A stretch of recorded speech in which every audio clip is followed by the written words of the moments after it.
Assalamualaikum warahmatullahi wabarakatuh.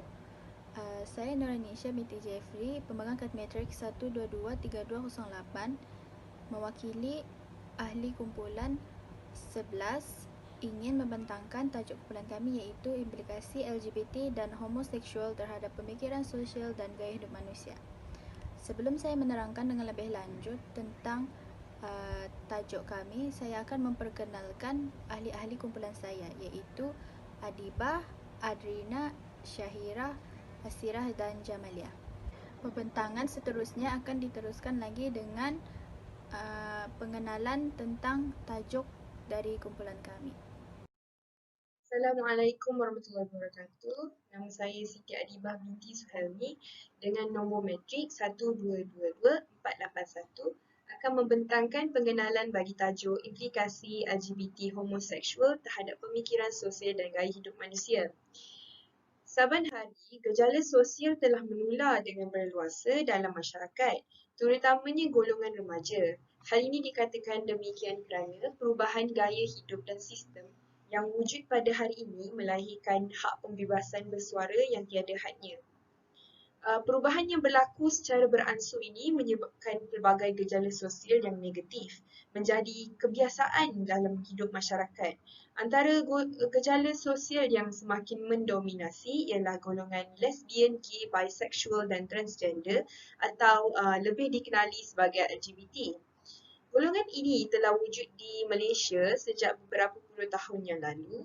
Tambahan pula, antara faktor terbentuknya golongan ini adalah disebabkan kecelaruan gender. Kecelaruan gender atau jantina boleh didefinisikan dalam pelbagai aspek, iaitu yang pertama, meniru tingkah laku, penampilan dan personaliti, atau yang kedua, mempunyai perasaan terhadap sesama jantina sehingga melanggar syarak mengikut kajian oleh Muhammad Arif, Syafi'i Hanafi dan Muhammad Hassan 2018. Menurut kajian Muhammad Ismail, Nasri Yahya dan Abdul Wakil pula, golongan LGBT didorong dengan pelbagai faktor seperti faktor pemakanan, kekeluargaan, persekitaran, pengaruh rakan sebaya serta kesihatan mental. Golongan ini mempunyai pelbagai komuniti di media sosial yang bertindak membantu mengukuhkan tempat mereka dalam masyarakat. Terdapat pelbagai kempen seperti Rumah Angkat yang melindungi golongan ini daripada diskriminasi dan keganasan pihak yang menentang. Malaysia sebagai negara yang memegang Islam sebagai agama rasmi telah melakukan pelbagai cara dalam membanteras perluasan golongan ini. Namun begitu, terdapat pelbagai organisasi dan komuniti yang bangkit menyokong pergerakan golongan LGBT dan homoseksual di Malaysia. Menurut kajian dari Pew Research Center, sebanyak 86% dari masyarakat Malaysia tidak mempercayai bahawa golongan LGBT dan homoseksual sepatutnya diterima di dalam negara ini, dan sebaliknya 9% mempercayai bahawa golongan tersebut patut diterima dalam masyarakat. Dengan adanya kajian ini, pekaji dapat mengetahui implikasi dan kesan LGBT dan homoseksual terhadap pemikiran sosial dan gaya hidup manusia. Pekaji juga dapat mengkaji dengan lebih mendalam tentang faktor yang mempengaruhi LGBT dan menganalisis beberapa langkah mengurangkan gejala ini. Ini merupakan lampiran bagi pengenalan. Gambar yang disertakan merupakan sosial media golongan LGBT di Malaysia dan graf kajian Pew Research Center. Seterusnya adalah objektif kajian. Kumpulan kami mempunyai 3 objektif kajian terhadap implikasi LGBT homoseksual terhadap pemikiran sosial dan gaya hidup manusia. Yang pertama ialah mengetahui implikasi LGBT dan homoseksual terhadap masyarakat. Yang kedua ialah mengkaji berlakunya faktor yang mempengaruhi terjadinya LGBT. Dan yang terakhir, menganalisis langkah-langkah masalah LGBT dan homoseksual terhadap masyarakat. Seterusnya, untuk lokasi kajian, kajian ini dijalankan di sebuah institusi pengajian tinggi iaitu di Universiti Sains Islam Malaysia. Tujuan lokasi ini dipilih adalah untuk mengetahui implikasi LGBT dan faktor yang mempengaruhi terjadinya LGBT dan homoseksual terhadap masyarakat. Di samping itu, perpustakaan di USIM juga digunakan untuk mencari sumber maklumat bagi menganalisis langkah-langkah untuk mengurangkan masalah LGBT dan homoseksual di dalam kalangan masyarakat. Bagi skop kajian pula, kajian ini memfokuskan tentang implikasi LGBT dan homoseksual terhadap pemikiran sosial, budaya dan gaya hidup manusia. Skop kajian ini tertumpu kepada mahasiswa dan mahasiswi USIM terhadap implikasi dan homoseksual ini. Dan kajian ini tertumpu kepada perpustakaan USIM kerana ia merupakan salah satu tempat untuk mencari maklumat tambahan dan teori-teori seperti buku rujukan, surat khabar dan sebagainya. Kajian literatur. Menurut Ramli, Rani Amila Rahman dan Muhammad Salih 2017, isu LGBT di Malaysia tidak mendapat perhatian serius dari media. Namun, media massa dan elektronik Malaysia mula menghapus berita terkait LGBT ke ruang baca masyarakat umum. Kajian merumuskan bahawa berita bertulis perlulah bersifat yang memberikan pengajaran, pendirian daripada kerajaan, pihak-pihak NGO dan golongan ilmuwan terhadap isu ini. Dalam kajian yang dilakukan melalui analisis internet, turut membincangkan pandangan daripada ahli politik tempatan tentang isu LGBT.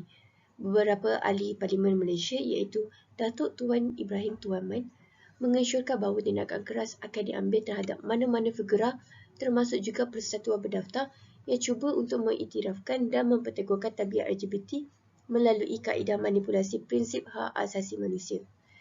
Kabinet juga didesak mengenai kenyataan rasmi oleh Perdana Menteri tentang sekatan secara menyeluruh yang dibuat terhadap promosi yang terkaitan LGBT di Malaysia telah dikeluarkan.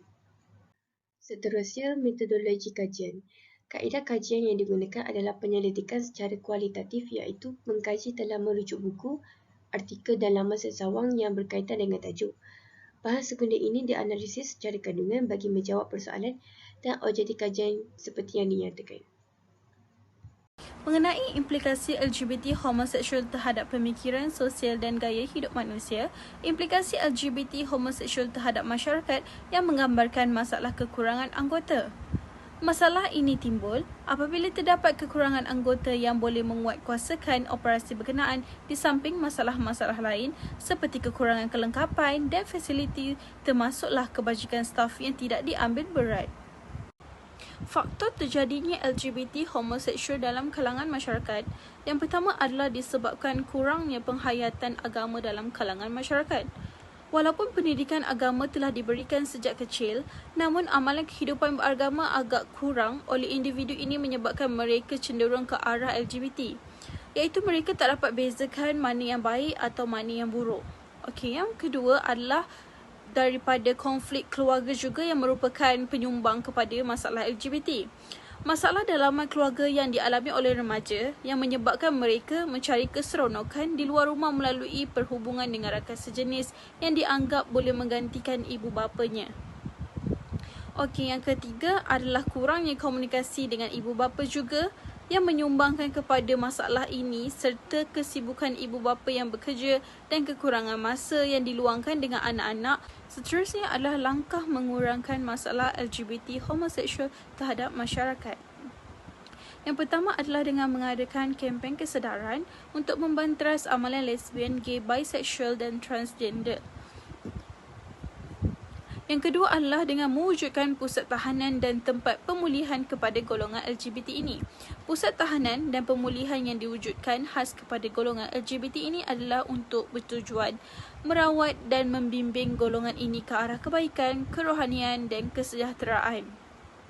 Oleh itu, pihak berkuasa haruslah memainkan peranan penting untuk mencegah perhubungan songsang ini dari diiktiraf di Malaysia. Hal ini kerana kita semua telah maklum bahawa ianya perbuatan yang tidak bermoral yang akan merosakkan kepercayaan dan ajaran agama.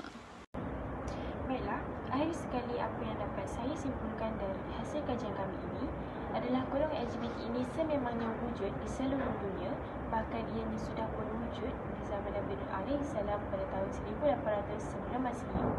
Golongan sebegini boleh didefinisikan sebagai golongan yang songsang kerana mengamalkan cara hidup yang salah iaitu bertentangan dengan sistem kehidupan normal bagi seseorang manusia, dan ia juga jelas bertentangan dengan ajaran agama. Sekiranya perbuatan golongan ini tidak dikawal dan dicegah, ia boleh mendatangkan pelbagai penyakit dan kesan yang buruk kepada masyarakat. Diharapkan aktiviti atau perbuatan golongan LGBT ini dapat diatasi dengan segera agar ianya tidak dinormalisasikan oleh generasi akan datang. Oleh itu, semua pihak perlu memainkan peranan masing-masing bagi membendung gejala LGBT ini dari terus menular dan membawa musibah kepada dunia. Sekian sahaja dari kami. Terima kasih.